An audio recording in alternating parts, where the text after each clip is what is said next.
오늘 저는 말라기서 1장 1절에서 5절의 말씀을 가지고 참된 예배자라는 제목을 통하여 하나님의 말씀을 증거하고자 합니다. 어제는 우리나라의 추석 명절이었습니다. 추석은 한가위라고도 하는데 가위는 8월의 한가운데, 가을의 한가운데라는 뜻을 뜻합니다. 그리고 한은 크다라는 뜻이 있습니다. 그래서 한가위란 음력으로 8월의 한가운데에 있는 큰 날, 가을 한가운데에 있는 큰 날이라는 뜻이 있습니다. 추석이 되면 사람들은 부모님을 뵙기 위해 분주하고요, 고향에 내려가 가까운 친척들을 만납니다. 그런데 올해는 코로나로 인하여 많은 사람들이 고향을 찾지 못했다고 합니다. 이 와중에도 30만이 넘는 사람들이 제주도를 찾아 연휴를 즐겼습니다. 사람들은 추석 명절이 되면 연어가 자기가 태어난 강으로 회개하듯이 고향으로 돌아가고 그리워하고 또 그 고향을 그리워하고 부모님을 찾습니다. 추석이 되면 공기마저 다르다고 합니다. 세상 사람들이 추석을 뜻깊게 보내길 원하는 것과 비교되지 않을 만큼 그리스도인들은 하나님께 드리는 예배를 중요하게 생각합니다. 하나님께서 온 우주 만물을 6일 만에 지으셨고 하나님의 형상대로 사람을 만드셨습니다. 그 코에 생기를 불어넣으시니 사람이 생명이 되었습니다. 하나님께서는 영광 받으시기에 합당한 분이시요, 하나님의 거룩함을 높여드릴 의무가 모든 피조물들에게 있습니다. 만물이 그 지으신 하나님을 찬양하는데 사람들은 하나님을 높여드리지 않고 있습니다. 하나님께서는 참된 예배자를 찾으십니다. 그렇다면 하나님께 드리는 참된 예배는 어떻게 드려야 하는 것일까요? 오늘 하나님께서 말라기 선지자에게 주신 말씀을 통해 참된 예배는 무엇인지 여러분과 나누고자 합니다. 첫째, 참된 예배는 모든 영광을 하나님께 돌리는 것입니다. 바사의 고레스 왕의 명령으로 예루살렘에 귀화하는 유대인들은 성전을 재건하였습니다. 그러나 처음 열이와는 다르게 사마리아인과 주변 사람들의 방해로 성전 건축을 중단하고 영적인 무기력에 빠졌습니다. 또한 이스라엘은 성전 재건보다 자신의 집을 짓는 데 열심이었습니다. 이에 성전 건축이 중단된 지 약 15년이 되어 BC 520년에 학계는 스가랴와 함께 유다 총독 스룹바벨과 대제사장 여호수아와 백성들에게 성전 재건을 촉구하여 스룹바벨에 의해 성전이 재건되어 완성이 되었습니다. 그런데 이스라엘 백성들이 이 성전 재건을 보고 기뻐하며 춤을 추었지만 노인들은 슬피 울었습니다. 그것은 찬란한 솔로몬의 성전의 영광을 보았기 때문입니다.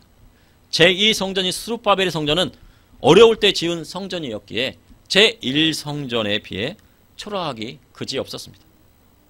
학개서 2장 9절에 이 성전의 나중 영광이 이전 영광보다 크리라, 만군의 여호와의 말이니라. 내가 이곳에 평강을 주리라, 만군의 여호와의 말이니라. 그런데 성전을 재건하고 약 100년이 지났지만 학개와 스가랴가 예언한 영광스러운 하나님의 나라가 이룩되지 않자 백성들은 불신앙이 팽배해집니다. 이 학개와 스가랴 선지자가 예언한 영광스러운 하나님의 나라는 바로 예수 그리스도를 통하여 이루어지는 것입니다. 이때는 예수님께서 오시기 400년 전이니 이스라엘 사람들은 하나님의 성전이 재건만 되면 모든 일이 형통할 줄 알았는데 그렇지 못하니 그들의 신앙이 흔들리기 시작한 것입니다. 이 시대의 신앙인들도 연수가 오래되었는데도 사는 것이 이전과 달라진 것이 없고, 세상 사람들은 집도 있고 물질도 풍부한데 나는 예수 믿고 달라진 것이 무엇이냐 말하는 것을 종종 보게 됩니다. 그래서 이전에 뜨거웠던 신앙생활이 없어지고 형식에만 치우친 예배를 드리는 것을 보게 됩니다. 이때 하나님께서는 말라기 선지자를 보내어 하나님의 말씀을 선포하십니다. 말라기는 나의 사자, 나의 메신저라는 그런 뜻이 있습니다. 성전 재건 후 영적인 나태에 빠진 이스라엘 백성을 향해 회개를 촉구하고 메시아 대망 사상을 선포한 느헤미야 총독대의 선지자이었습니다. 말라기서 1장 1절에 여호와께서 말라기를 통하여 이스라엘에게 말씀하신 경고라 하나님의 말씀이 선포됩니다. 그리고 2절에 하나님께서 내가 너희를 사랑하였노라. 내가 너희를 사랑한다. 그리고 앞으로도 사랑한다. 이렇게 말씀을 하시니 이스라엘 백성이 주께서 어떻게 사랑하셨나이까? 라고 합니다.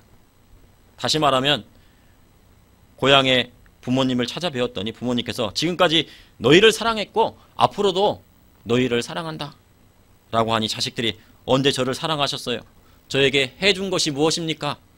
라고 하며 저를 사랑한다는 증거가 무엇인지 보여달라는 식으로 반문한 것과도 마찬가지인 것입니다.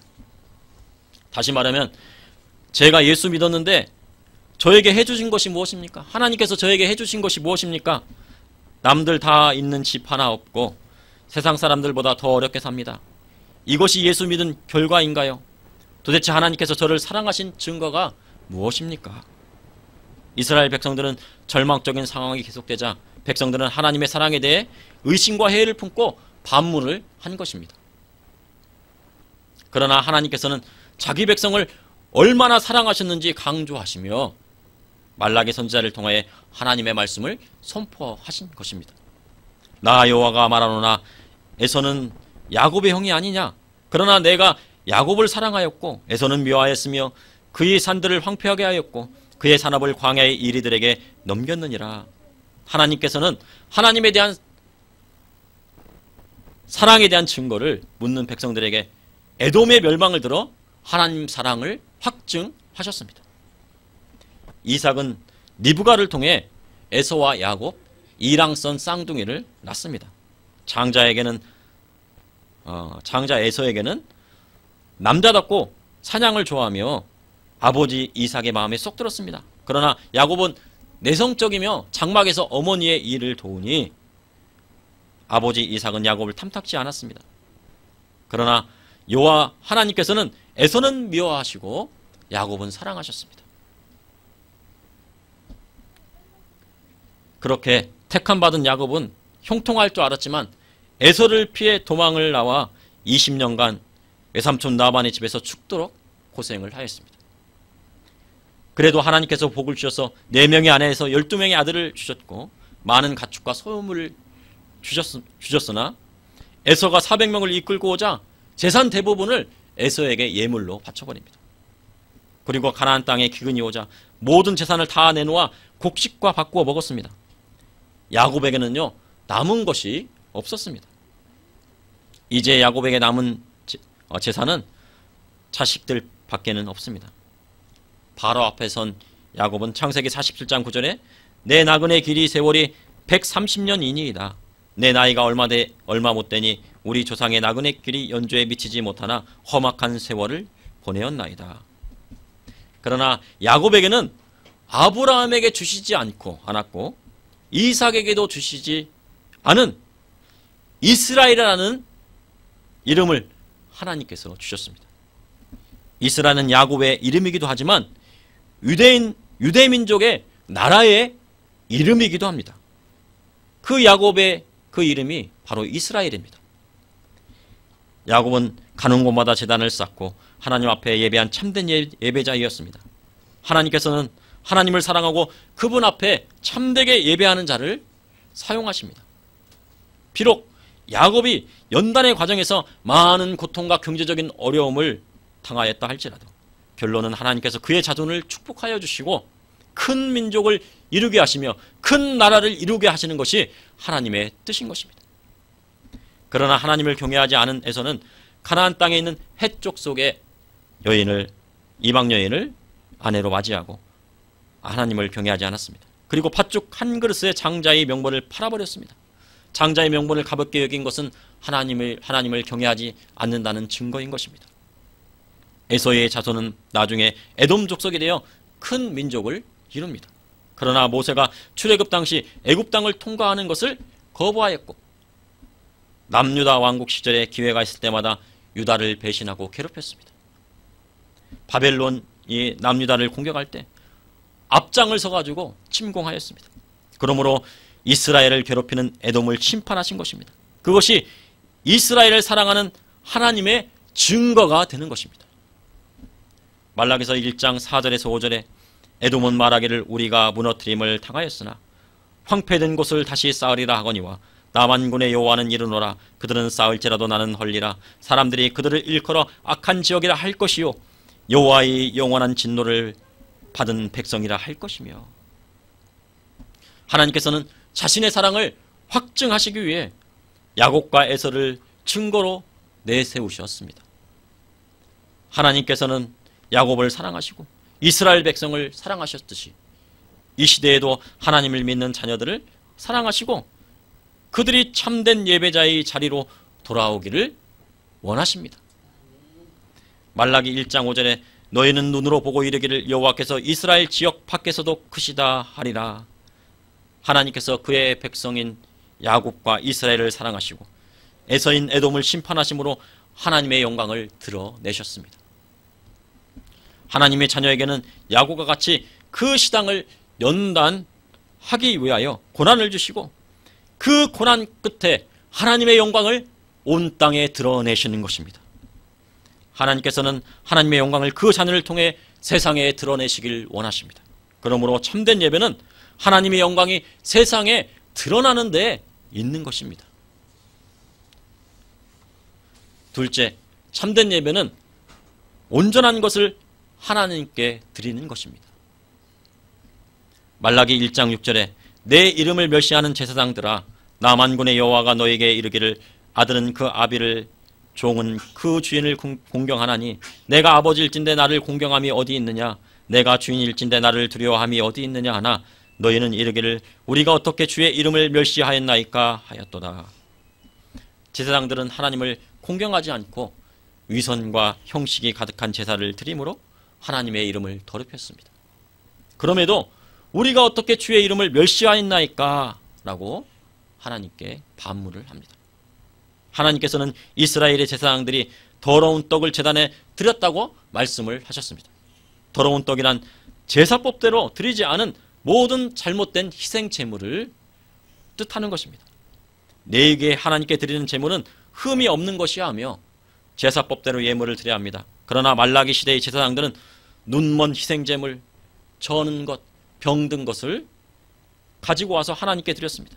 그 당시 고위 관직에 있었던 총독에게 그것을 갖다 주었다면 단번에 징계를 받았을 것입니다. 그런데 그것을 하나님 앞에 가지고 왔습니다.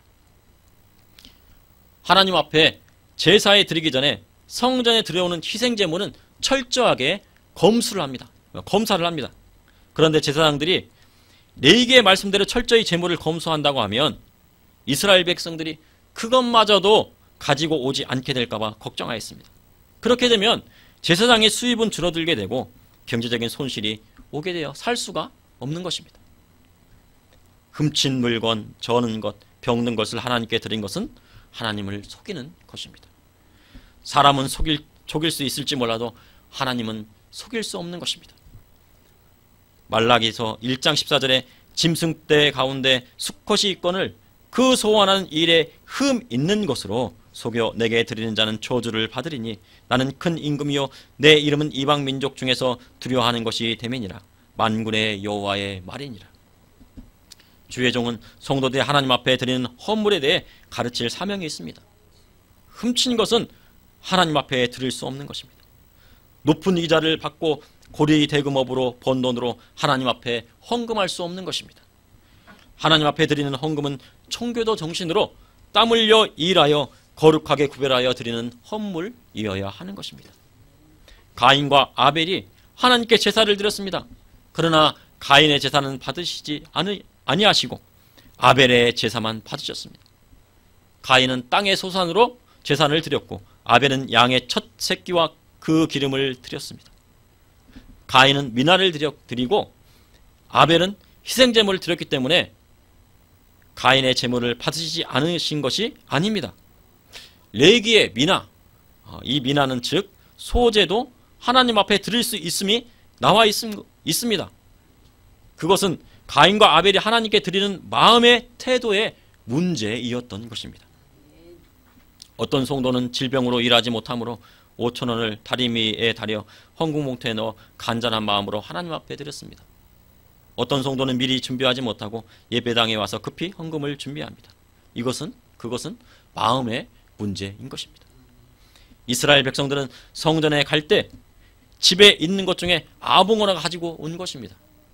버려도 되는 것을 하나님께 드렸습니다. 그리고 그것이라도 제사장이 이득을 취하기 위하여 흠 있는 것을 하나님 앞에 드린 것입니다. 이것은 온전한 제사가 되지 못한 것입니다. 말라기 1장 10절에 만군의 여호와가 이르노라 너희가 제단 위에 헛되이 불사르지 못하게 하기 위하여 너희 중에 성전 문을 닫을 자가 있었으면 좋겠도다. 내가 너희를 기뻐하지 아니하며 너희가 손으로 드리는 것을 받지도 아니하리라. 제사장들은 하나님께 받으시지 않는 제사를 드렸습니다. 이러한 제사를 드리자 하나님께서는 차라리 성전의 문을 닫는 것이 좋겠다 하시고 너희가 드리는 제사는 받지 않으시겠다고 말씀을 하셨습니다. 이 말씀은 주의 종들에게 성전의 문을 닫으라고 하신 말씀이 아닙니다. 온전한 제사와 온전한 예배를 드리라는 하나님의 말씀인 것입니다. 그러나 성전 문을 닫는 것이 좋겠다는 말씀이 하나님의 뜻인 줄 알고 주의 종이 아무 거리낌 없이 예배당의 문을 걸어 잠그면 더 큰 하나님의 심판이 따르게 되는 것입니다. 하나님의 심판은 가장 먼저 주의 종에게 오는 것입니다. 그 다음은 성도인 것입니다. 말라기 2장 1절에서 2절에 너희 제사장들아 이제 너희에게 이같이 명하노라. 만군의 여호와가 이르노라. 너희가 만일 듣지 아니하며 마음에 두지 아니하며 내 이름을 영화롭게 하지 아니하며 내가 너희에게 저주를 내려 너희의 복을 저주하리니 내가 이미 저주하였나니 이는 너희가 그것을 마음에 두지 아니하였습니다. 말라기 1장에서는 성전의 문을 닫겠다고 하셨고 말라기 2장에는 제사장들에게 희생의 똥을 너희 얼굴에 바르겠다고 하셨습니다. 그러므로 먼저 주의 종이 하나님의 말씀으로 돌이켜야 합니다.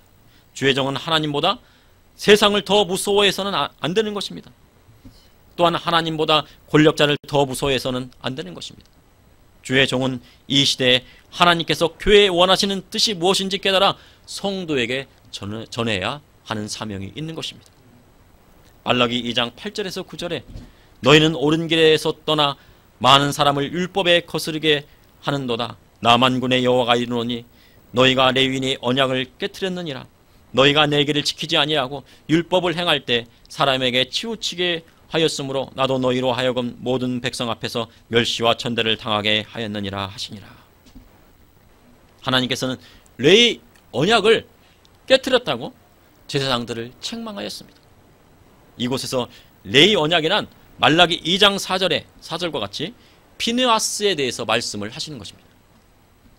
그는 이스라엘의 죄악을 하나님 앞에 제하여 버림으로 영원한 대제사장의 직분을 받은 사람입니다. 그 약속을 받은 인물입니다. 그러므로 레위 언약은 생명과 평강의 언약인 것입니다. 레위 언약에는 하나님을 경외함과 두려움이 그 안에 있는 것입니다. 그런데 말라기의 제사장들은 하나님의 말씀을 사람들의 눈치를 보며 전하였습니다. 그것은 하나님보다 사람을 두려워했기 때문입니다. 주의 종은 하나님의 말씀을 가감없이 그대로 전해야 합니다. 성도들이 듣기 좋은 말씀만 한다면 주의 종의 사명은 끝이 난 것입니다. 그리고 하나님의 받으실 만한 온전한 헌물을 드릴 수 있도록 가르쳐야 합니다. 그것은 물질만이 헌금이 아니요 성도의 삶 자체가 하나님 앞에 헌물이 됨을 말씀하시는 것입니다.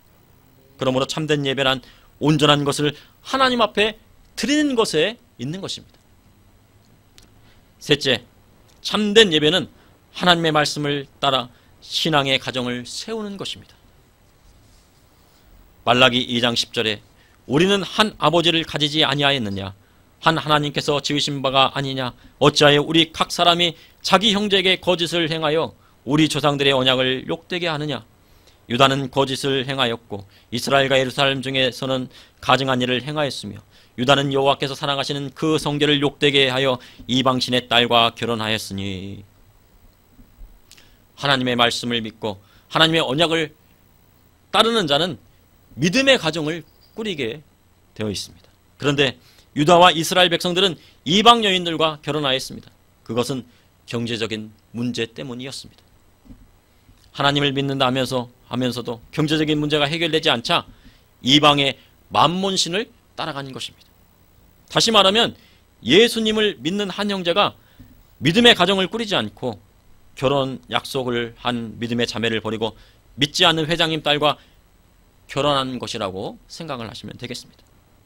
여러분은 어떻게 보시고 그 상황이면 여러분은 어떻게 그것을 선택하시겠습니까? 돈을 보시고 그 회장님 딸과 결혼을 시키시겠습니까?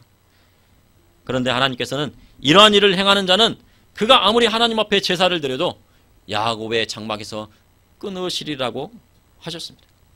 그것은 야곱의 장막, 즉 하나님을 믿는 신앙에서 끊어지게 된다는 것을 말씀하신 것입니다.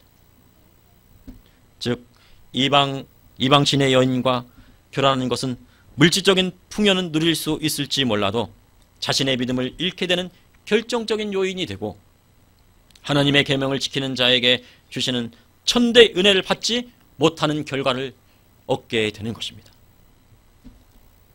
말라기 2장 14절에 너희는 이르기를 어찌 대민이니까 하는도다. 이는 너와 내가 어려서 맞이한 아내 사이에 여호와께서 증인이 되시기 때문이라. 그는 내 짝이요 너와 서약한 아내로되 내가 그에게 거짓을 행하였도다.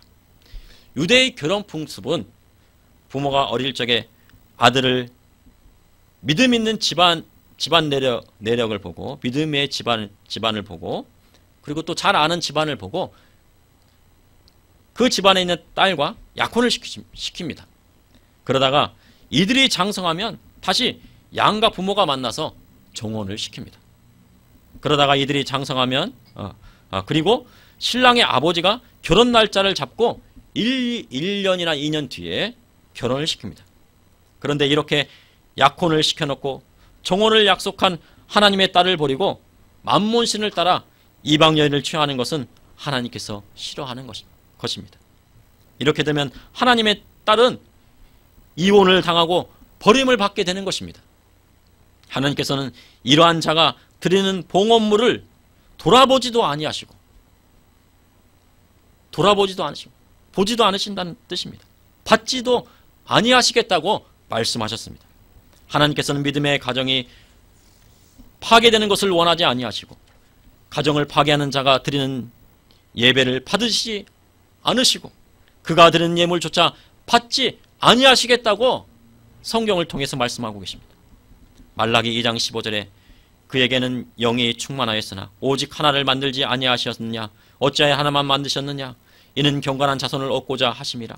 그러므로 내 심령을 삼가 지켜 어려서 맞이한 아내에게 거짓을 행하지 말지니라.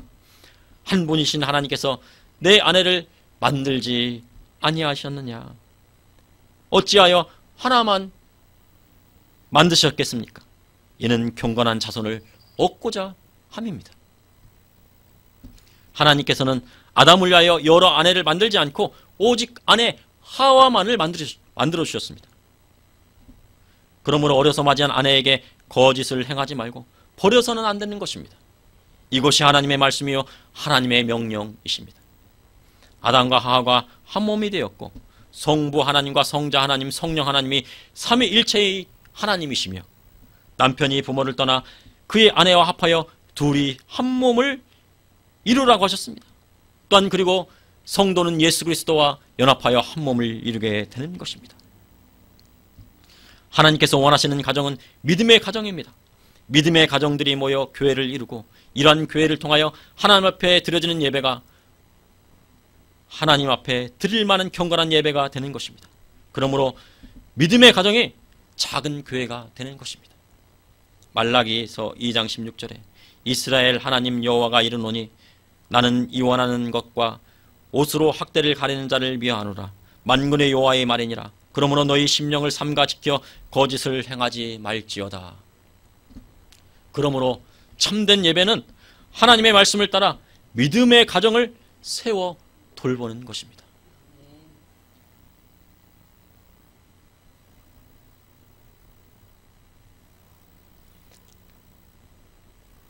우리나라는 일제 강점기에 나라를 빼앗겼지만 하나님의 은혜로 나라가 회복되었고 6.25를 통하여 우리나라가 공산화될 뻔했지만 하나님께 지켜주시고 자유민주주의 국가로 세워주셨습니다.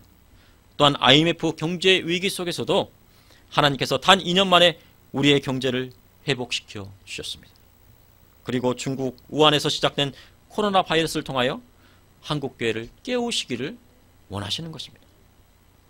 그런데 요사이 공무원이 피살된 사건을 통해 많은 국민들이 두려워하고 떨고 있습니다. 또한 코로나 바이러스로 인하여 문을 열지 못하는 교회가 너무 많습니다. 이것이 무슨 난리입니까? 이러한 어려움에는 한국교회를 향하신 하나님의 뜻이 있는 것입니다. 이제는 한국교회가 회복되어야 할 때가 온 것입니다. 거짓과 부정이 제하여지고 예수 그리스도 우리 주 안에서 교회가 회복되어야 할 때입니다.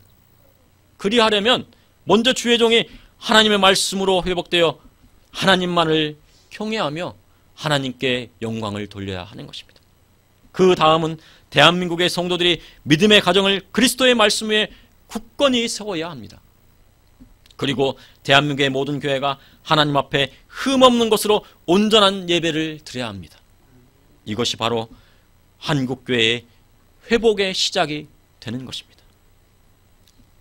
사람을 두려워하지 말고 권력자를 두려워하지 말고 오직 하나님만 경외하고 그분을 섬기십시오. 그 길만이 한국교회가 다시 일어나는 길이요. 이것이 마지막 때 대한민국의 교회가 만국 가운데 하나님의 제사장 국가가 되는 길인 것입니다. 기도하시겠습니다. 주님, 오늘도 감사합니다.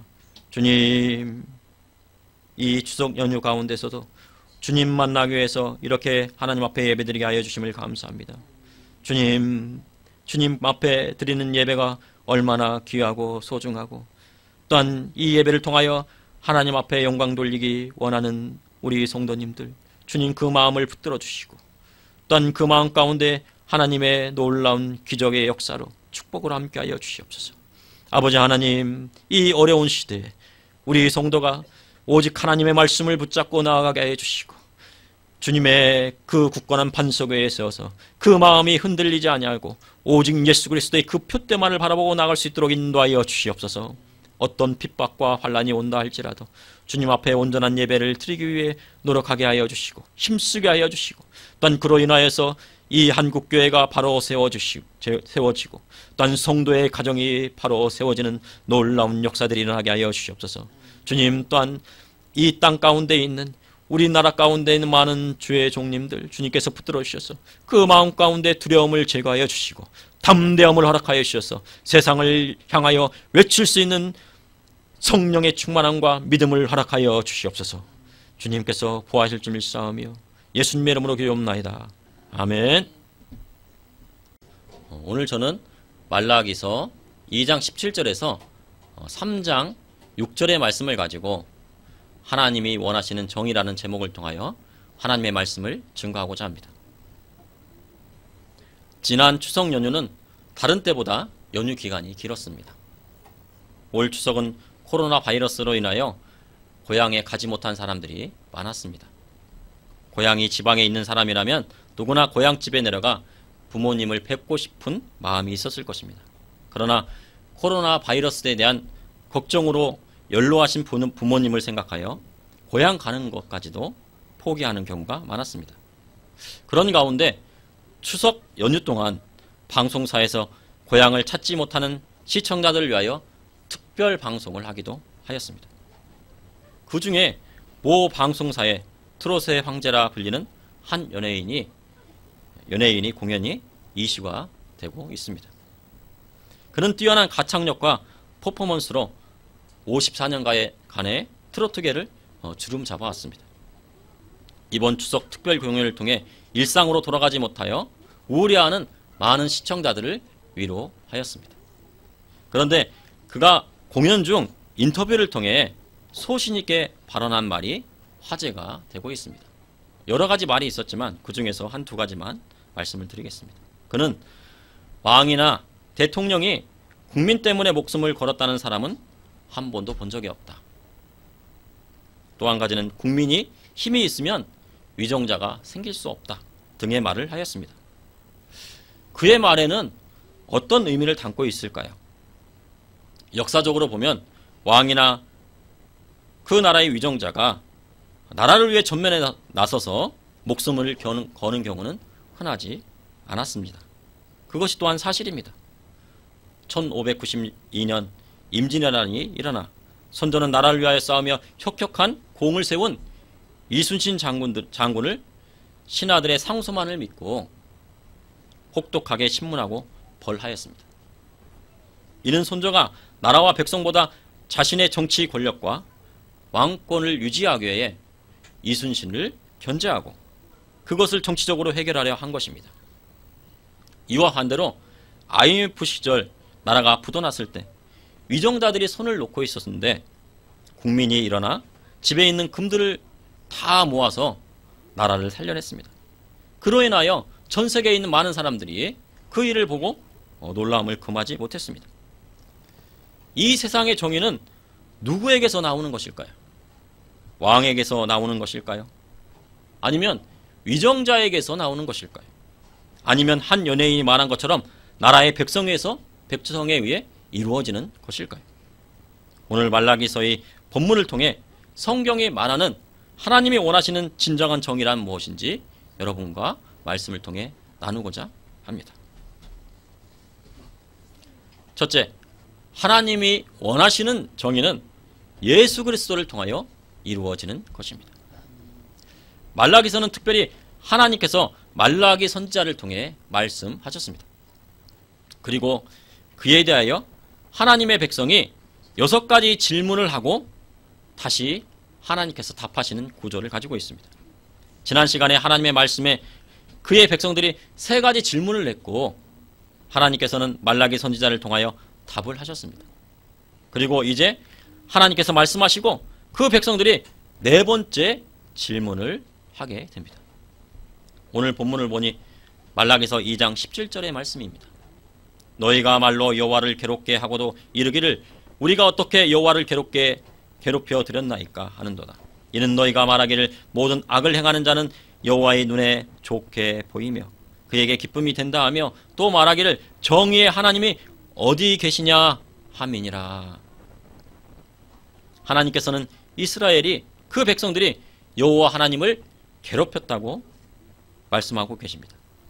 그리함에도 도리어 그의 백성들은 어떻게 여호와를 괴롭혀 드렸나이까 하며 다시 반문합니다. 이스라엘은 모든 악을 행하는 자는 여호와의 눈에 좋게 보이며 기쁨이 된다 하며 하나님을 괴롭혔습니다. 우리는 세상에 살면서 악을 행하는 자들이 더 잘되고 더 잘 사는 것을 보게 됩니다. 또한 하나님의 법에서 떠난 통치자들은 그 권력을 잡고 악한 생각으로 그 백성을 핍박하는 것을 보게 됩니다. 정의의 하나님은 어디 계십니까? 권력은 잡은 북한의 김정은 정권은 우리 동포들을 핍박하고 기독교인들을 정치범 수용소에 놓고 갖은 핍박으로 괴롭힙니다. 또한 대한민국의 공무원이 북한군에게 피격되는 사건을 보게 됩니다. 하나님께서는 왜 모든 악을 행하는 자를 가만히 놓아두시고 계시는 건가요? 이런 자들을 보고 여호와의 눈에 좋게 보이며 기쁨이 되시는 것 아닙니까? 라고 질문하는 것과 같은 맥락인 것입니다. 말로만 정의와 공의를 외치고 정작 자신은 정의롭지 못한 권력자를 보며 정의의 하나님은 왜 그들을 심판하지 않으십니까? 진정으로 정의의 하나님은 어디 계십니까? 그에 훨씬 더 나아가 정의의 하나님은 계시지 않으시는 것 아닙니까? 라고 질문한 것입니다. 그때 하나님께서는 말라기 선지자를 통해 그의 말씀을 선포하십니다.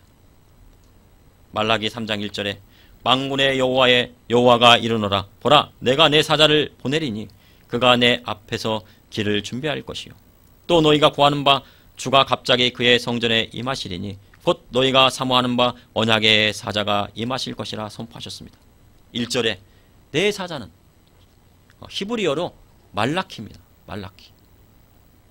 이 말라키 바로 나의 사자, 내 사자, 메시아의 길을 예배하고자 보냄을 받은 하나님의 사자인 세례 요한을 뜻하는 것입니다.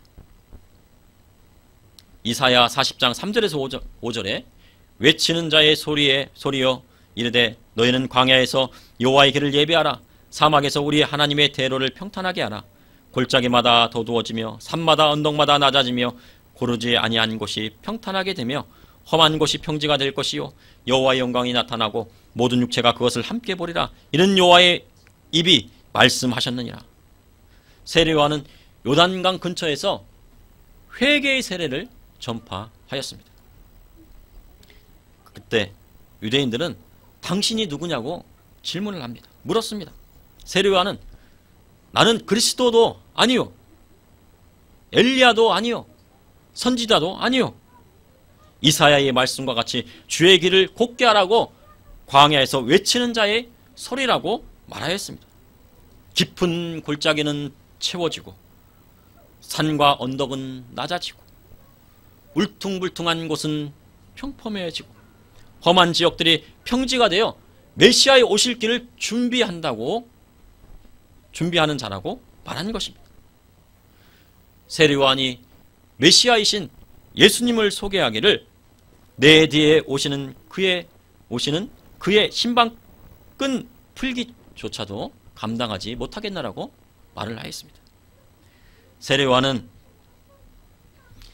요한복음 1장에서 세상 죄를 지고 가는 하나님의 어린 양이라고 하였고 성령으로 세례를 베푸시는 이라고 전하였습니다. 이것은 바로 하나님께서 보내신 메시아의 사역을 나타내는 말씀인 것입니다. 말라기 1장 10절에서 하나님께서는 너희 중에 성전문을 닫을 자가 있었으면 좋겠도다 하셨습니다. 그런데 오늘 본문의 말라기 3장 1절에 보니 주가 갑자기 그의 성전에 임하시리니라고 말씀하셨습니다. 하나님께서는 이스라엘의 죄악을 보시고 성전문을 닫으시겠다고 말씀하셨습니다. 그것은 하나님께서 원하시는 뜻이 아니었습니다. 하나님의 아들을 보내주셔서 그 백성을 구원하시고 성전이 다시 회복하는 것이 바로 하나님의 뜻이었던 것입니다. 이 말씀에는 말라기 3장 1절의 말씀에는 큰 영적인 의미가 담겨 있는 것입니다. 공생의 첫 번째 6월절에 예수님께서는 예루살렘 성에 있는 성전 안에 가셔서 장사하고 환전하는 사람들을 쫓아내셨습니다. 그러자 사람들은 이런 일을 행하니 무슨 표적을 보일 것이냐고 묻습니다. 그때 예수님께서는 너희가 이 성전을 헐라 내가 사흘 동안 일으키리라라고 말씀하셨습니다. 영광스러운 솔로몬의 성전은 바벨론에 의해 허물어지고 이 성전이 다시 스룹바벨에 의해 재건을 합니다. 유대인들은 46년 동안 지어진 성전을 사흘 동안 일으키리라라는 예수님의 말씀을 도저히 이해할 수가 없었습니다. 그러나 예수님께서는 성전된 자신의 육체를 가리키신 것입니다. 이곳에서 성전이란 헬라어 라오스입니다. 라오스는 성전 중에서 특별히 하나님의 임재처소인 지성소를 말씀하고 있는 것입니다. 그래서 14절의 성전과 21절의 성전은 원어상의 차이가 있습니다. 21절에 나오는 성전은 영적으로 참 성전이신 예수 그리스도의 몸을 상징하는 것입니다. 그리스도이신 예수님의 몸은 로마 병전들의 채찍으로 갈기갈기 찢겨지고 피투성이가 되셨습니다. 또한 십자가에 달려 손과 발에 못이 박히고 그 찢어지는 고통을 당하셨습니다. 그리고 마지막 피와 mor까지 다 쑤시고 십자가에서 돌아가셨습니다. 말라기서 3장에 나오는 성전의 회복은 스룹바벨의 성전과 같이 재건되는 것을 말하는 것이 아닙니다. 회복이란 완전히 부서지고 다시 지어지는 것을 말하는 것입니다. 마태복음 24장 2절에 예수님께서 돌 하나도 돌 위에 남지 않고 무너뜨려지리라. 바로 회복이란 다 무너지고 다시 지어지는 것을 이야기하는 것입니다. 주님의 말씀은 AD 70년에 성전이 완전히 파괴됨으로 실현이 됩니다. 예수님께서는 사람의 손으로 지어진 성전 건물이 완전히 파괴될 것을 말씀하시면서 예수님의 몸된 성전인 육체 또한 십자가에 허물어지고 새롭게 부활하실 것을 말씀하시는 것입니다. 예수님이 십자가 위에서 온 인류의 죄를 대속하시기 위해 속건제물이 되셨습니다. 그리고 그리스도의 부활로 하나님의 거룩한 성전이 다시 회복되는 기적을 베푸셨습니다. 예수님께서 부활 승천하시고 성령님을 우리에게 보내주셨습니다. 그리하여 이제 성령님이 임재하시는 성도의 마음이 거룩한 성전이 된 것입니다. 그리고 성령님과 동행하는 성도들이 모여 주님의 몸된 교회가 세워진 것입니다. 말라기서 2장 2절에 그가 임하시는 날을 누가 능히 당하며 그가 나타나는 때에 누가 능히 서리요 그는 금을 연단하는 자의 풀과 표백하는 자의 잿물과 같을 것이라. 2절에서 표백하는 자는 히브리어 카바스로 원래는 빨래를 깨끗하게 세탁하는 자를 뜻하는 것입니다. 그러나 여기서는 표백하는 자는 죄를 정결케 하는 자, 즉 예수 그리스도를 상징하는 것입니다. 예수 믿고 중생하고 거듭난다는 것은 세상 속에서 살았던 모습 그대로 놓아두고 겉만 인테리어 한다는 것이 아닙니다. 거듭남과 중생, 즉 예수를 믿는다는 것은 이전에 나는 그리스도와 함께 십자가에 못 박혀 완전히 죽는다는 것을 말합니다. 세례받을 때 물속에 들어간다는 것은 완전한 죽음을 나타나며 옛사람은 죽고 그리스도 안에서 새롭게 태어나 새 사람이 되는 것을 말하는 것입니다. 우리 인생이 그리스도와 함께 완전히 십자가에 못 박혀 새로운 피조물로 거듭나 그리스도와 연합하게 되는 것입니다.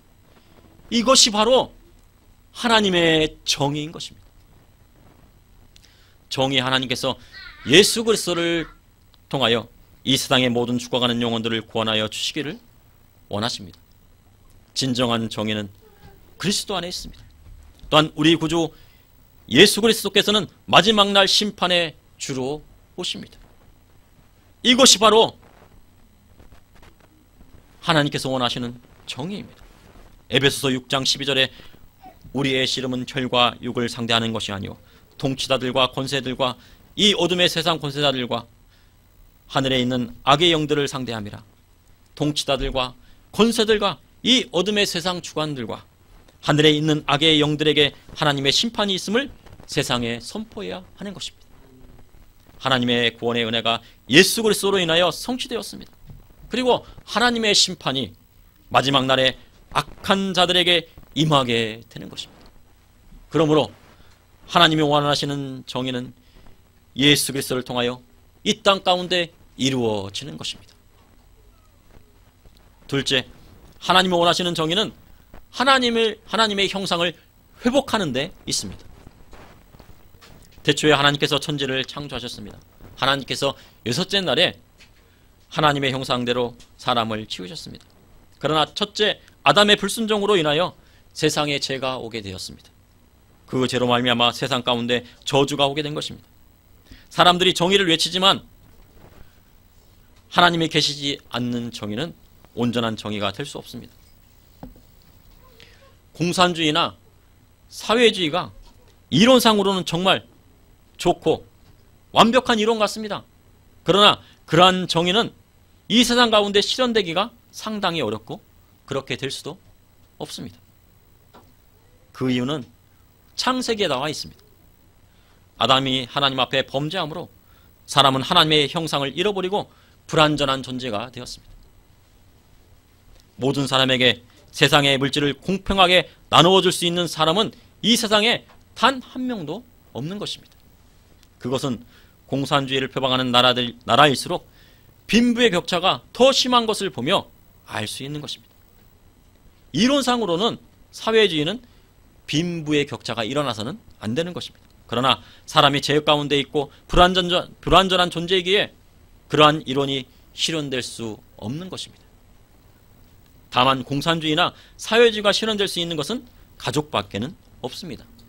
왜냐하면 부모님은 자녀들의 사정에 따라 공평하게 나누어 줄 수 있는 하나님의 형상인 아버지의 마음이 남아있기 때문입니다. 만물을 보면 하나님을 보게 되고 부모의 마음을 통하여 하나님 아버지의 마음을 그려볼 수 있는 것입니다.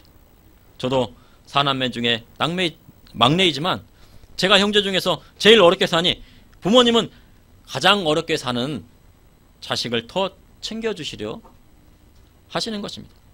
다른 형제가 불평할 수도 있지만 부모님은 그것을 개념치 않으십니다. 하나님의 형상이 회복되는 사회는 가장 아름다운 세상이 되는 것입니다. 그렇다면 예수님의 제자들이 언제 거듭나고 언제 하나님의 형상을 회복하였을까요? 그것은 제자들이 부활하신 주님을 만난 날 중생을 체험하게 된 것입니다. 부활하신 예수님을 만나는 사람은 중생을 체험하게 되는 것입니다. 사람들은 사람이 완전히 새롭게 태어나는 것이 가능한 것인가? 사람이 하나님의 형상을 완전히 회복할 수 있는가? 라고 질문합니다. 그것은 오직 예수 그리스도로 말미암아 가능한 것입니다. 부활 승천하신 주님께서 성령을 보내주시고 우리 마음 가운데 성령이 임하시면 주님의 계명을 지킬 수 있는 힘이 생기는 것입니다. 말라기 3장 5절에 내가 심판하러 너에게 임할 것이라 점치는 자에게와 간음하는 자에게와 거짓 맹세하는 자에게와 품꾼의 삭스에 대하여 억울하게 하며 과부와 과를 압제하며 나그네를 억울하게 하며 나를 경외하지 아니하는 자들에게 속히 증언하리라. 만군의 여호와가 말하였느니라. 말라기서를 통해 하나님의 형상을 완전히 잃어버린 이스라엘 백성의 모습을 보게 됩니다. 그 모습은 이렇습니다. 이스라엘 백성 중에는 점치는 자들이 있었습니다. 점치는 것은 우상 숭배자여 귀신을 따라가는 것입니다. 믿는다 하면서 점치는 것은 하나님을 섬기지 않는 것입니다. 간음하는 자는 밖에서 죄를 짓는 것이 아닌 몸 안에서 죄를 짓는 것입니다. 남자는 부모를 떠나 그 아내와 합하여 둘이 한 몸을 이룰지로다 하였습니다. 남자가 아내와 결혼하여 가정을 이루는 것은 하나님께서 만들어주신 에덴 동산 안에 사는 것과도 같습니다. 그런데 간음하는 자는 하나님이 만들어주신 가정을 깨트리고 파괴하는 자인 것입니다. 거짓 맹세하는 자는 사기치는 자와도 같습니다. 사람 앞에서 사기치고 하나님 앞에서 그 소원을 갚지 않는 것도 이와 같은 것입니다. 세상에는 품꾼의 삭스를 억울하게 하는 경우를 보게 됩니다. 교회에 다닌다 하면서 직원들에게 죽도록 일을 시키고 그 직원의 가정이 생계를 이어갈 수 없을 정도로 급여를 주니 이것은 하나님 보시기에 악한 것입니다. 그리고 심지어 급여가 밀리고 돈이 있음에도 주지 않습니다. 그리 행하는 자는 하나님의 축복이 그 집안에 내릴 수 없고 그 자녀가 잘 될 수 없는 것입니다. 말라기 당시에는 고아와 과부를 압제하는 자들이 있었습니다. 하나님 앞에 정의란 고아와 과부를 돌보는 데 있습니다. 그런데 성경에서 말하는 고아와 과부란 아무도 돌봐줄 사람이 없는 사람들을 말합니다. 부모와 남편이 없을지라도 그 사람에게 친척이나 형제가 있으면 그 친척과 형제가 돌보는 것이 마땅하고 교회에 짐을 지워서는 안 되는 것입니다. 누구도 돌볼 사람이 없는 고아와 과부에 대하여 신명기 24장에는 곡식을 추수할 때 나그네와 고아와 과부를 위하여 남겨두라. 나그네와 고아와 과부를 위하여 남겨두라. 나그네와 고아와 과부를 위하여 남겨두라. 신명기 24장에는 3번이나 반복하여 말씀하고 계십니다. 하나님께서는 나그네와 고아와 과부를 돌보는 것을 그의 정의로 삼으셨습니다. 당시 이스라엘 백성들이 이렇게 점치고 간음하고 거짓 맹세하고 품꾼의 삭스에 대하여 억울하게 하고 나그네와 고아와 과부를 압제하는 이유는 그들이 하나님을 경외하지 않았기 때문인 것입니다. 그리스도이냐 하면 이러한 일을 행하는 자는 하나님의 형상을 회복하지 못한 사람인 것입니다. 이러한 자는 중생하고 거듭났다고 하기에는 어려운 것입니다. 그 이유는 중생이란 거듭남, 즉 옛사람을 벗어버리고 그리스도 안에서 새사람, 즉 하나님의 형상을 회복하는 것이기 때문입니다. 이러한 일을 행한다면 행하였다면 주님 앞에 철저히 회개해야 하는 것입니다. 그러나 알면서도 이러한 일을 행하는 자에게는 하나님의 심판이 임하게 되는 것입니다. 그러므로 하나님이 원하시는 정의는 하나님의 형상을 회복하는 데 있는 것입니다. 셋째, 하나님이 원하시는 정의는 하나님의 말씀을 따라 세상을 바꾸어 나가는 데 있습니다. 지난 시간에도 말씀드렸듯이 말라기란 나의 사자, 나의 메신저라는 뜻이 있습니다. 그리스도인은 언제 어디서나 세상을 향하여 하나님의 말씀을 외칠 수 있어야 합니다. 이러한 선포가 바로 전도인 것입니다. 세례 요한은 광야에 외치는 자의 소리였습니다. 회개하라, 천국이 가까이 왔느니라. 소리는 진동에 의해 발생합니다. 소리는 울려야 합니다. 그리고 세상에 외칠 때 비로소 그 울림이 온 세상에 퍼져나가게 되는 것입니다. 세례 요한은 세상 왕인 헤롯 안디바가 자기 동생이 아내와 결혼한 것을 꾸짖었습니다. 그 일로 인하여 옥에 갇히는 신세가 되었습니다. 그리고 참혹하게 목베임을 당했습니다. 세례 요한 당시 종교 지도자였던 제사장과 바리새인 그리고 서기관들 중에 누구도 헤롯의 잘못을 지적한 사람이 없었습니다. 그러나 세례 요한은 하나님의 말씀대로 살지 않는 왕을 향해 그의 잘못을 외친 것입니다. 예수님께서는 3년 반의 공생의 기간 동안 바리새인들과 서기관들이 하나님의 말씀대로 살지 않음을 보고 그것을 지적하고 수없이 책망하셨습니다.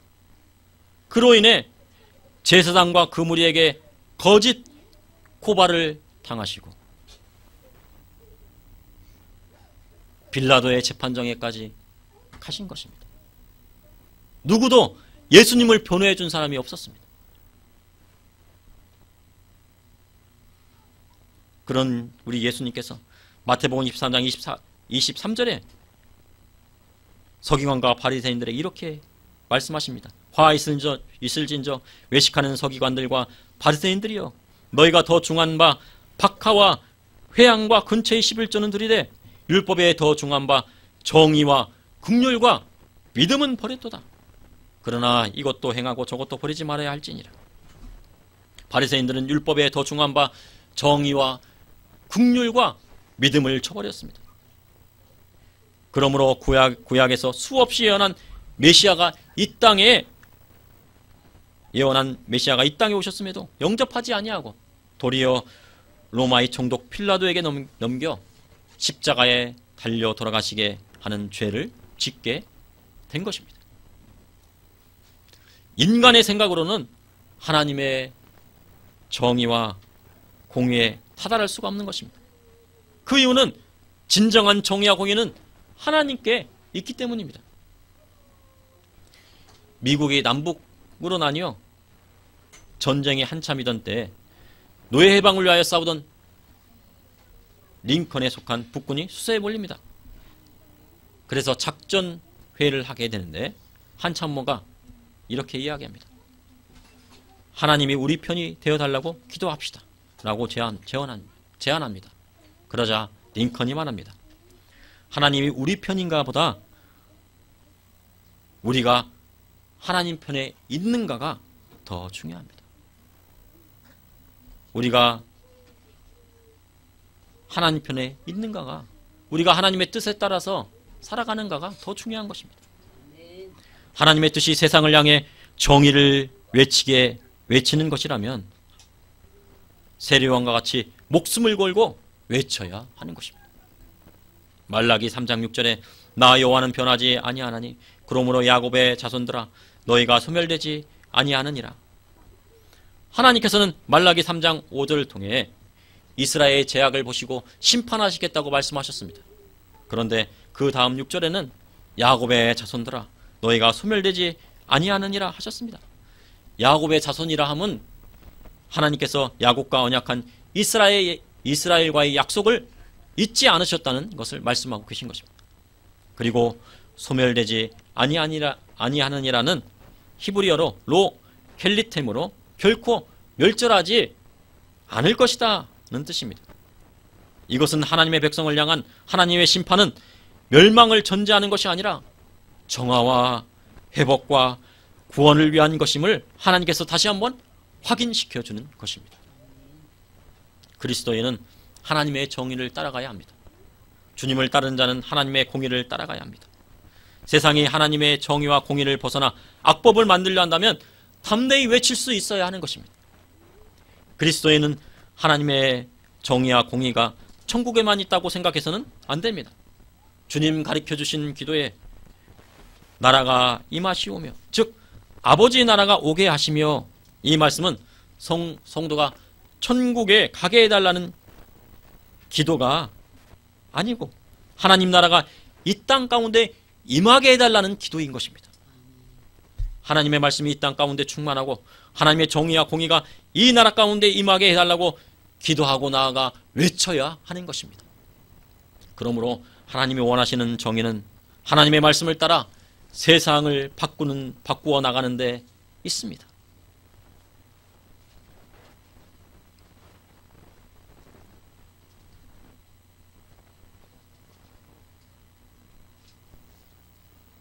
AD 347년경 교부 히에로니무스는 이렇게 말을 했습니다. 성경에 대한 무지는 그리스도에 대한 무지이고 그리스도에 대한 무지는 영생에 대한 무지이며 영생에 대한 무지는 진리에 대한 무지이고 진리에 대한 무지는 생명에 대한 무지이며 생명에 대한 무지는 일상생활에 대한 무지이다라고 하였습니다. 사람들은 한 나라에 일어난 처참한 의문의 죽음에도 그것을 그냥 덮고 지나가려고 합니다. 아빠를 잃은 어린 학생의 절규가 담겨 있습니다. 그러나 세상은 그것을 무시하려고 합니다. 이것은 하나님의 정의에 관한 문제입니다. 하나님의 정의를 외치지 않으면 세상은 무지에 빠지게 되는 것입니다. 다시 말하면 그리스도인이 외치지 않으면 세상은 하나님의 정의를 깨닫지 못하게 된다는 것입니다.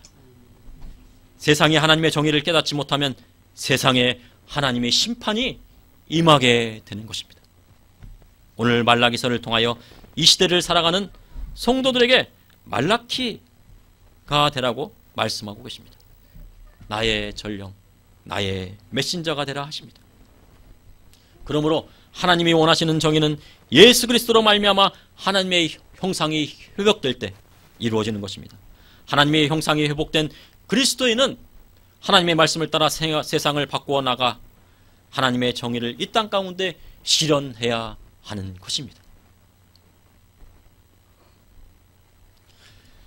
하나님, 오늘도 이렇게 말라기서를 통하여 하나님의 말씀을 허락하여 주심을 감사합니다.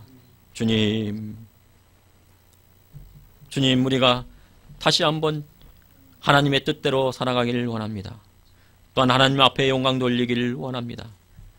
또한 세상에 나아가 하나님의 정의와 공의를 선포하며 주의 말씀을 증거하길 원합니다. 주님, 우리에게 말라기 선지자에게 주셨던 그 사명을 우리에게 주셔서 우리 이 마지막 시대에 세상에 나아가 선포할 수 있도록 인도하여 주시고 그 선포로 인하여서 우리 한국교회가 깨어나고 전 세계에 있는 교회가 깨어나는 놀라운 기적의 역사가 일어나게 하여 주시옵소서. 주님, 또한 어려움을 당하고 있는 주의 종들 있습니까? 주님께서 붙들어 주시고 어려움을 당하는 성도님들이 있습니까? 붙들어 주시고 천국 성황을 바라보며 하나님의 정의와 공의를 외치며 그로 인하여서 우리 주님의 제자가 되고 또한 하늘나라를 우리가 기업으로 받을 수 있음을 기뻐하게 하여 주시옵소서. 예수님 이름으로 기도합나이다. 아멘. 오늘 저는 말라기서 3장 7절에서 12절의 말씀을 가지고 하나님께 드리는 11조라는 제목을 통하여 말씀을 증거하고자 합니다. 세상을 살면서 돈에 관한 문제는 상당히 중요한 문제를 부분을 차지하고 있습니다. 물질이 없으면 세상을 살아가는데 많은 어려움을 겪게 됩니다.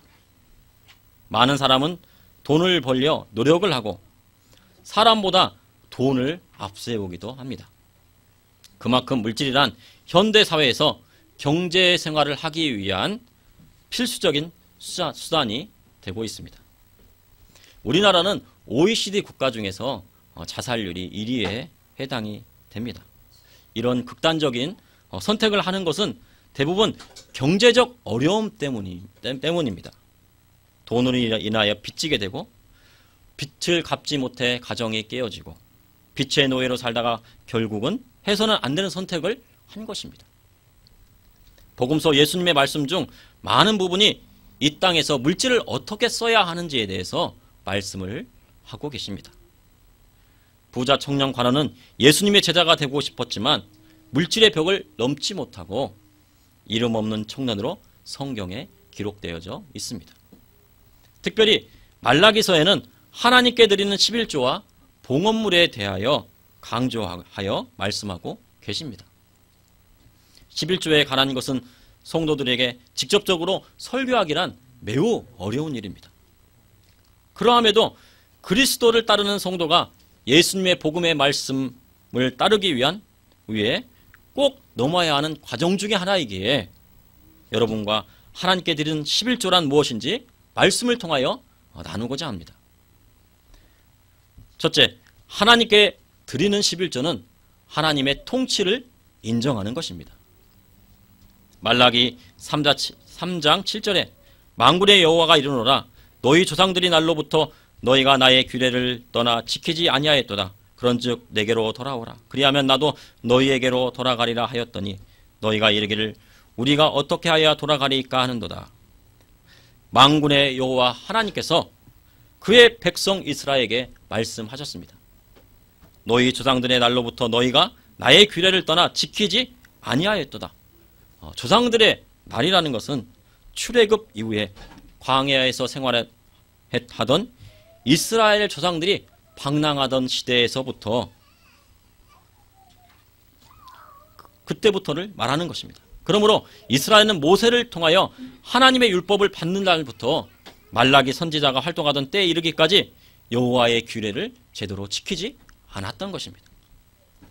여호와 하나님께서는 그 백성이 돌아오면 하나님께서도 그 백성 가운데로 돌아가겠다고 말씀하셨습니다.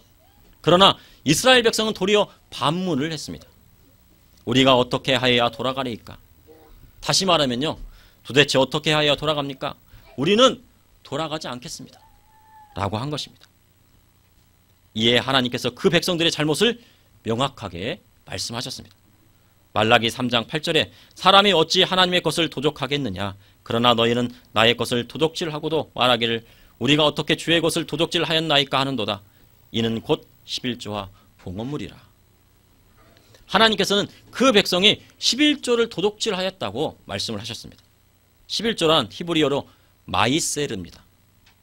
원뜻은 10분의 1입니다. 정확히 말하면 하나님께 드리는 전체 소득의 10분의 1을 말하는 것입니다. 하나님께서는 말라기 선지자를 통하여 자기의 집은 지으면서 그의 백성들이 자기의 집은 지으면서 하나님의 성전은 돌보지 않는 이스라엘 자손에게 하신 말씀인 것입니다. 이스라엘 자손이 모세의 율법을 통해 말씀하신 규례인 11조를 지키지 않음으로 하나님의 성전에서 드리는 예배가 회복되지 않고 더뎌진 것입니다. 그 백성이 11조를 드리지 않으니 성전이 제대로 운영되지 않았던 것입니다. 성경에서 11조의 유래는요, 창세기 14장 17절 이하에 아브라함이 가나안 연합군을 무찌르고 돌아올 때 살렘의 왕 멜기세덱이 떡과 포도주를 가지고 나왔습니다. 그는 지극히 높으신 하나님의 제사장이었습니다. 멜기세덱은 히브리어로 말키체데크로 의인은 체데크, 왕은 멜레크, 바로 의의 왕을 나타냅니다. 먼저는 의의 왕이고 살렘의 왕, 바로 평강의 왕이신 것입니다. 6월절 성만찬에 제자들에게 예수님께서는 떡과 멜기세덱이 아브라함을 맞을 떡과 포도주를 가지고 나왔던 것처럼 예수님께서는 제자들에게 떡과 포도주를 나누어 주셨습니다. 그분이 바로 우리 구주 예수 그리스도이신 것입니다. 멜기세덱은 영원한 제사장이요 의의 왕이요 평강의 왕이신 예수님을 예표하고 있는 것입니다.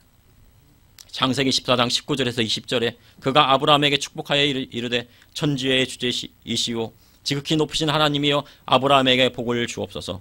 너희 대적을 내 손에 붙이신 지극히 높으신 하나님을 찬송할지로다 하매 아브라함이 그 얻은 것의 10분의 1을 멜기세덱에게 주었더라.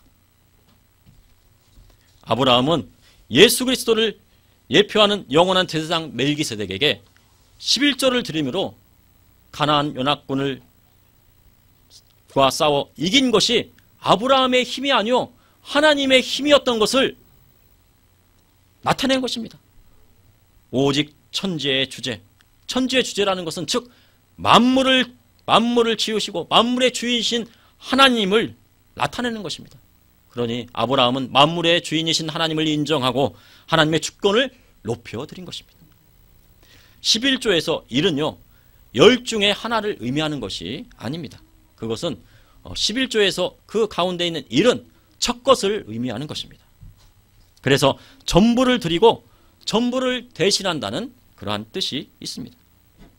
모든 것의 첫 것은 하나님의 것입니다. 집안의 장자도 하나님의 것입니다. 6월절 날 하나님께서 애굽 사람의 사람과 가축의 모든 장자를 치셨습니다. 그러나 하나님의 백성의 장자는 치지 않으셨습니다. 신명기 21장 17절에 반드시 그 미움을 받는 자의 아들을 장자로 인정하여 자기의 소유에서 그에게는 두 몫을 줄 것이니 그는 자기의 기력의 시작이라 장자의 권리가 그에게 있음이니라. 그러므로 모든 첫 것은 하나님께 드리는 것입니다. 하나님은 하나밖에 없는 장자, 독생종자 예수 그리스도를 십자가의 희생제물이 되게 하셔서 온 인류에게 구속의 은혜를 베풀어 주셨습니다. 아브라함은 하나밖에 없는 장자 이삭을 모리아 산에 번제물로 드리고자 했습니다. 이스라엘 12지파 중 백성의 수의 10분의 1이 되는 레위 지파가 하나님께 드림이 되었습니다. 모든 이스라엘 백성이 드림이 되어야 되지만 그 10분의 1이 되는 레위 지파가 하나님 앞에 드림이 되었던 것입니다. 우리도 하나님 앞에 장자를 드려야 합니다. 그러나 하나님께 직접 드릴 수 없으니 그것을 대신하는 11조를 하나님께 드리는 것입니다. 창세기 28장에 야곱이 에서의 낯을 피하여 도망하여 밤에 돌 베개로 삼고 누워 잘 때 땅에서 하늘로 이어지는 사닥다리에서 하나님의 사자가 오르락 내리락 하는 것을 보게 됩니다. 그리고 그 밤중에 하나님께서는 야곱에게 축복 주실 것을 약속하셨습니다. 야곱이 잠을 깨어 그곳을 베델이라 하고 하나님 앞에 소원을 합니다. 창세기 28장 20절에서 22절에 야곱이 소원하여 이르되 하나님이 나와 함께 계셔서 내가 가는 이 길에서 나를 지키시고 먹을 떡과 입을 옷을 주시어 내가 평안히 아버지 집으로 돌아가게 하시오면 여호와께서 나의 하나님이 되실 것이요 내가 기둥으로 세운 이 돌이 하나님의 집이 될 것이요 하나님께서 내게 주신 모든 것에서 10분의 1을 내가 반드시 하나님께 드리겠나이다 하였더라. 야곱은 형 에서에게 쫓겨가지고요 아무것도 가지 못하고 홀로 나왔지만 베델에서 하나님을 만나 소원합니다. 하나님께 주신 모든 것의 10분의 1을 11조를 반드시 하나님 앞에 드리겠다고 소원하였습니다. 하나님께서는 그의 소원을 들어주시고 아무것도 없이 브엘세바를 떠나 팟담 아람으로 가서 4명의 아내를 통하여 12명의 아들을 낳고 그리고 딸 하나를 낳고 두 떼가 되는 가축들을 이끌고 거부가 되어 고향 땅으로 돌아오게 된 것입니다. 창세기 15장 13절에서 16절에 하나님께서는 아브라함에게 횃불 언약을 통해 그의 자손들이 애굽에 들어가서 이방 땅에서 종살이를 하다가 큰 재물을 이끌고 400년 만에 다시 돌아오리라고 하셨습니다. 이 언약의 말씀은 그대로 성취됩니다. 11조는 레위기와 신명기에 하나님께서 모세를 통해 율법의 말씀으로 이스라엘 백성에게 주셨습니다. 그래서 이 율법의 말씀을 규례로 지키는 것입니다. 그런데 하나님께서 시내 산에서 말씀하신 율법의 말씀이 있기 훨씬 전에 400년 전에 아브라함과 야곱은 11조를 하나님께 드리고 있었던 것입니다. 그래서 그들이 믿음의 조상이 된 것입니다. 태초에 하나님이 천지를 창조하셨습니다. 6일 만에 우주 만물을 지으시고 사람을 지으셨습니다. 우주만과 사람의 주인은 천지를 만드신 하나님이신 것입니다. 그래서 모든 것이 다 하나님의 것이니 그 중에 10분의 1을 하나님께 드려서 그분의 주권과 통치를 인정하는 것입니다. 한 나라가 이루어지기 위해서는 영토와 국민과 주권이 있어야 합니다. 주권 국가에 있는 국민은 3대 의무가 있습니다. 납세와 병역과 교육의 의무가 있습니다. 이 의무가 성실히 이행될 때 강력한 나라가 되는 것입니다. 전 세계의 11조를 가장 하나님께 잘 드리는 몇몇 나라 중에 바로 우리나라가 있습니다. 하나님께 드리는 11조를 통하여 열심히 선교하고 전도합니다. 그리고 주님의 몸된 교회에서 하나님의 말씀을 부지런히 가르칩니다. 그러므로 하나님께서 우리 대한민국을 세계에 우뚝 서는 강대국으로 만들어 주시는 것입니다. 11조란 바로 하나님의 통치를 인정하는 행위인 것입니다. 아브라함이 그리했고 야곱이 하나님께 11조를 선하였습니다. 그러므로 하나님께 드리는 11조는 하나님의 통치를 인정하는 것입니다. 둘째, 하나님께 드리는 11조는 레위 지파를 세우는 일입니다. 말라기서 3장 9절에 너희 곧 온 나라가 나의 것을 도적질하였으므로 너희가 저주를 받았느니라. 하나님께서는 11조와 봉헌물을 나의 것이라고 말씀하셨고 이스라엘 자손들이 그것을 도둑질하였다고 하셨습니다. 그로 인하여 이스라엘의 저주를 받고 있음을 명확히 말씀하셨습니다. 11조는 하나님 앞에 축복이 될 수도 있고 저주가 될 수도 있는 것입니다. 레위기 27장 30절에서 32절에 그리고 그 땅의 10분의 1 곧 그 땅의 곡식이나 나무의 열매는 그 10분의 1은 여호와의 것이니 여호와의 성물이라. 또 만일 어떤 사람이 그의 11조를 물으려면 그것에 5분의 1을 더할 것이요 모든 소나 양의 11조는 목자의 지팡이 아래로 통과하는 것이 10번째 것마다 여호와의 성물이 되리라. 레위기는 출애굽한 이스라엘 백성들이 시내산에 도착했을 때 모세가 하나님으로부터 받아서 기록된 책입니다. 그런데 레위기에서 11조 대한 율례는요 레위기의 맨 마지막 끝장에 나오고 있습니다. 끝부분에 나오고 있습니다. 레위기를 통해 그 땅에 나오는 모든 것의 10분의 1은 여호와의 것이고 그 10분의 1은 여호와의 성물인 것입니다. 소든지 양이든지 곡식이든지 나물 열매든 10분의 1을 드리고 만약 그것을 물으려면 5분의 1을 더하여 드리라고 하셨습니다. 하나님께 드려진 11조는 레위 지파에게 돌아갔습니다. 12지파 중에서 다른 11지파는 땅을 기업으로 받았으나 레위 지파는 기업을 받지 못하고 48개의 성에 흩어져서 거주했습니다. 그들은 성막과 회막에서 제사장을 돕는 일을 하였으며 찬양을 하나님 앞에 드렸습니다. 그리고 하나님을 섬기고 봉사하는 일을 도맡아 했습니다. 민수기 3장 12절에 보라 내가 이스라엘 자손 중에서 레위인을 택하여 이스라엘 자손 중에 태를 열어 태어난 모든 자를 대신하게 하였은즉 레위인은 내 것이라 하였으니 이스라엘 11지파의 11조를 통하여 레위 자손이 전적으로 하나님의 일을 하게 되었던 것입니다. 그것이 바로 하나님의 뜻이었습니다. 그리고 레위인은 그들의 11조를 떼어 레위인의 11조를 떼어 제사장에게 드림으로 하나님 앞에 제사하고 예배하는데 부족함이 없게 하였습니다. 신명기 12장 17절에 너는 곡식과 포도주와 기름의 11조와 내 소와 양의 처음 난 것과 내 소원을 갚는 예물과 내 낙헌 예물과 내 손의 거제물은 내 각성에 먹지 말고 오직 내 하나님 여호와께서 택하실 곳에서 내 하나님 여호와 앞에서 너는 내 자녀와 노비와 성중에 거하는 내 이인과 함께 그것을 먹고 또 내 손으로 수고한 모든 일로 말미암아 내 하나님 여호와 앞에서 즐거워하되 너는 상가 내 땅에 거주하는 동안에 내 이인을 저버리지 말지니라. 하나님 앞에 드리는 11조가 있는가 하면 그에 더하여 가족과 노비와 내 이인을 위한 11조도 있습니다. 그것을 가지고 먹고 마시며 즐거워하며 여호와를 경외한 것을 배우라고 하셨습니다. 또 10분의 1을 구별해서 가족들과 또한 그리고 일을 시키는 일꾼과 레인들과 같이 즐겁게 나누라고 먹으라고 말씀하고 계신 것입니다. 신명기 14장 23절에 내 하나님 여호와 앞에 곧 여호와께서 그의 이름을 두시려고 택하신 곳에서 내 곡식과 포도주와 기름의 11조를 먹으며 내 소와 양의 처음 난 것을 먹고 내 하나님 여호와를 경외하는 것 하기를 항상 배울 것이라 하셨습니다. 그런데 이 11조에서 또 11조가 있습니다. 또한 매 3년마다 3년에 한 번씩은 그의 소산의 10분의 1을 성읍에 저축하여서 기업이 없는 내인과 나그네와 고아와 가부들이 와서 배부르게 먹게 하라고 하셨습니다. 이렇게 하면 내 하나님 여호와께서 내 손으로 하는 범사에 내게 복을 주시라고 했습니다. 이 11조 안은 바로 가난한 자, 가난한 가부와 가난한 고아와 그리고 나그네 된 자들과 이방인들을 위하여 그것을 나누라고 하신 것입니다.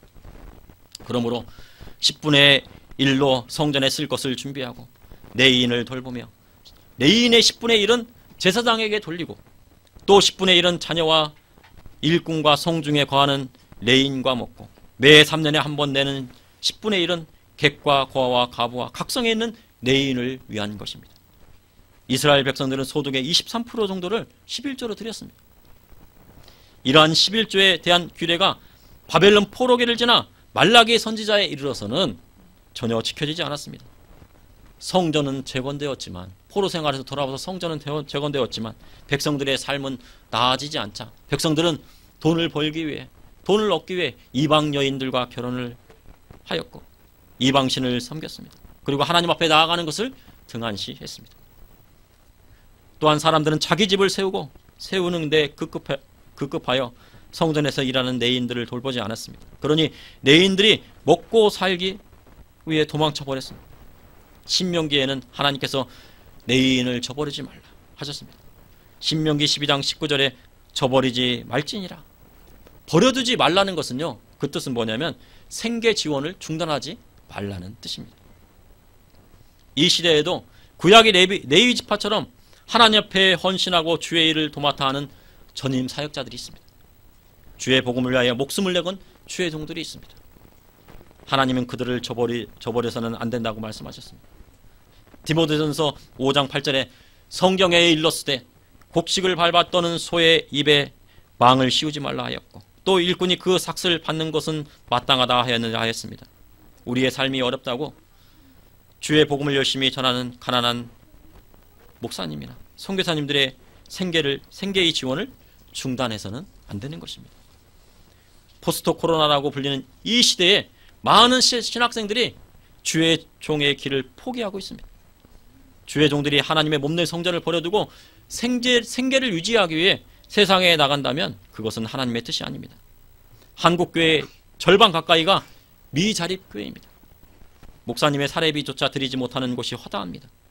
이스라엘 11지파가 11조를 통하여 하나님을 섬기는 네 지파의 생계를 책임지었던 것처럼 주의 종들이 생계 걱정을 하지 않고 하나님을 온전히 섬길 수 있도록 돕는 것이 성도의 올바른 신앙생활인 것입니다. 그러므로 하나님께 드리는 11조는 네 지파를 세우고 가난한 자를 돌보는 데 있는 것입니다. 셋째, 하나님께 드리는 11조는 주님의 몸된 교회를 세웁니다. 복음서를 통하여 예수님께서 11조에 대한 말씀을 하신 것은 딱 한 번 있습니다. 그것은 서기관들과 바리새인들을 책망하기 위함입니다. 마태복음 23장 23절에 화 있을진저 외식하는 서기관들과 바리새인들이여, 너희가 박하와 회향과 근처의 11조는 들이되 율법에 더 중한 바 정의와 긍휼과 믿음은 버렸도다. 그러나 이것도 행하고 저것도 버리지 말아야 할지니라. 바리새인들은 안식일을 철저히 지켰고 11조 생활을 철저히 했습니다. 그렇지만 그들은 정의를 버리고 긍휼을 버리고 믿음을 저버렸습니다. 하나님을 사랑함이 형식만 남아 있었던 것입니다. 그렇다고 주님은 11조를 하지 말라고 하지는 않으시고 이것도 행하고 저것도 버리지 않아야 한다고 말씀을 하신 것입니다. 또한 주님은 마태복음 5장 20절에서 내가 너에게 이르노니 너희 의가 서기관과 바리새인보다 더 낫지 못하면 결코 천국에 들어가지 못하리라 하셨습니다. 사도행전에는요 11조에 대한 언급이 전혀 없습니다. 그러함에도 사도행전 4장 32절에 보면 믿는 무리가 한 마음과 한 뜻이 되어 모든 물건을 서로 통용하고 자기 재물을 조금이라도 자기 것이라 하는 이가 하나도 없었더라 하였습니다. 이것은 성령이 맞아 성도들에게 속한 모든 것이 다 하나님께 하나님 것임을 인정함으로 하나님의 통치를 인정하는 11조의 본질을 실천했던 것입니다. 또한 11조의 본뜻은 구제에 힘을 쓰는 것입니다.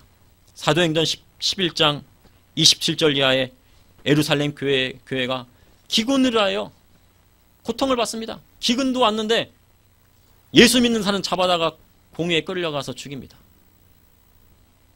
경제적인 어려움이 끼쳤습니다. 어느 곳에 가서도 돈을 벌 수가 없습니다. 그러자 유럽 교회 성도들이 마게도냐와 아덴에 있는 성도들이 연보하고 그 연보한 헌금을 바울과 신라를 통해 그것을 전합니다. 그래서 예루살렘의 가난한 형제들을 구제하였습니다. 현재 코로나 바이러스로 하나님 앞에 예배드리지 못하고 교회의 재정이 어려워 문을 닫는 교회들이 속출하고 있습니다. 주님의 몸된 교회가 어려움을 당하고 있습니다. 한국교회가 가장 큰 위기에 봉착해 있습니다. 기독교를 이 땅에서 없애려면 핍박을 하지 말고 예배를 드리지 못하게 해라 라고 하는 말이 있습니다. 교회를 핍박하면 교회는 핍박을 받으면 받을수록 성장합니다. 그러나 하나님 앞에 예배 드리지 못하게 하면 교회는 저절로 문을 닫게 되어 있는 것입니다. 하나님 앞에 예배하지 못하는데 교회 건물이 무슨 필요가 있겠습니까? 이스라엘 11지파가 레위 한 지파를 도왔듯이 12가정이 교회 하나를 세우면 가장 이상적인 교회가 생긴다고 저는 생각을 합니다. 한 50명이 되는 교회면 목회자 한 명이 충분히 가르치고 선교하고 전도하고 구제할 수 있는 자립교회가 됩니다. 그리고 성도가 더 차고 넘치면 교회를 확장하기보다는 다른 교회를 세워나가는 것, 다른 교회를 세워서 그 교회를 도와주는 것, 그것이 더 나은 것이라고 저는 생각합니다. 현재 작은 교회에 5가정만 있어도 교회가 문을 닫지 않아도 됩니다.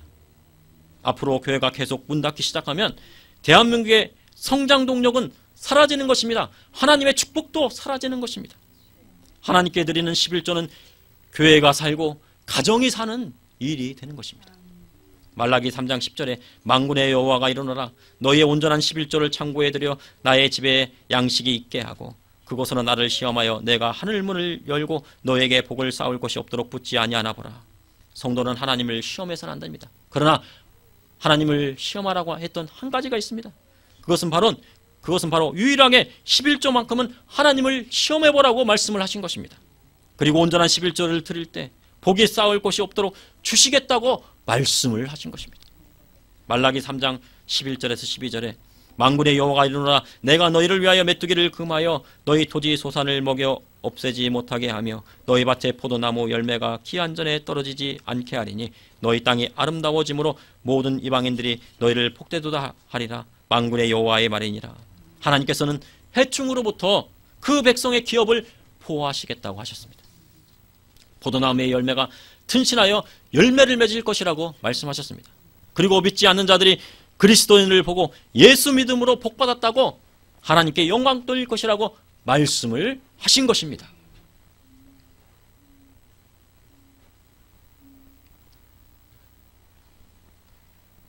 신학교 시절에요. 어떤 후배 전도사님이 저에게 질문을 해왔습니다. 우리 교회 성도님 중에서 교회는 우리 교회 다니면서 다른 교회를 돕기 위해 그 교회 11조를 드리면 안 되겠느냐고 담임 목사님에게 물으려고 왔다고 합니다. 그러면 이런 교회는 어떻게 해야 하느냐 저에게 물었습니다. 어떻게 이야기해야 할까요? 목회자라면 당연히요, 우리 교회에 내야 할 것입니다 라고 이야기할 것입니다. 저도 그렇게 생각했습니다. 그러나요, 하나님의 말씀을 보면 하나님 앞에 드리는 11조와 봉헌은 이 교회에 내야 할지 저 교회에 내야 할지는 하나님께 드리는 사람의 마음인 것입니다. 그것은 헌금을 드리는 사람의 자유인 것입니다. 이 교회는 하나님께 드리는 11조를 하나님의 뜻대로 사용하지 않는다고 생각하면 11조를 하나님의 말씀대로 사용하는 교회에 내면 되는 것입니다. 또한 아들이나 딸을 목회자나 선교사로 하나님께 드렸으면 아들이 목회하는 교회에 11조를 하고 딸이 선교하는 선교지에 헌금하여 온 집안이 하나 되어 교회를 온전히 세우는 것이 무엇보다 중요한 것입니다. 그리고 헌금을 많이 할지 적게 할지도 드리는 사람의 마음인 것입니다. 이것은 적게 심은 자가 적게 거두고 많이 심은 자가 많이 거두기 때문입니다. 고린도전서 9장 7절에 각각 그 마음에 정한 대로 할 것이요 인색함으로나 억지로 하지 말지니 하나님은 즐겨내는 자를 사랑하시느니라. 하나님께 기쁜 마음으로 11조와 봉헌물을 드리십시오. 11조를 드리고 하나님을 시험하여 보십시오. 하나님은 즐겨내는 자에게 복을 주시는 것입니다. 축복을 주시는 것입니다. 그러므로 하나님께 바치는 11조는 하나님의 통치를 인정하는 것입니다. 하나님께 드리는 11조는 주의 일을 하는 모든 자와 가난한 자를 돌보는 데 있습니다. 또한 하나님께 드린 11조는 세상 곳곳에 주님의 몸된 교회를 세워 주님 다시 오실 때까지 하나님의 나라를 확장하는 데 있는 것입니다. 잠시 기도하시겠습니다. 주님, 오늘도 감사합니다. 아버지 하나님, 이 시간 또한 주님 앞에 예배드리게 하여 주심을 감사합니다. 또한 주님 앞에 나와 하나님의 말씀을 또한 상고하게 하여 주심을 감사합니다. 주님, 이 말씀을 통하여 우리가 우리의 인생을 다 주님 앞에 드리게 하여 주시고 주님, 우리의 모든 것들을 다 드려 하나님 앞에 충성되게 하여 주시옵소서. 주님, 세상이 악하여지고 또한 질병으로 인하여서 전염병으로 인하여 많은 어려움을 당하고 있습니다. 주님, 주님의 몸된 교회 주님께서 지켜주시고 한국교회 지켜주시고 주의 종님들 지켜주시고 우리 성도님들을 지켜주시고 우리 성도님들의 가정을 지켜주시고 우리 성도님의 가정에 있는 자녀들을 지켜주시고 인도하여 주시옵소서. 아버지 하나님, 우리의 모든 마음을 다 드리게 하여 주시옵소서. 예수님의 이름으로 기도합나이다. 아멘.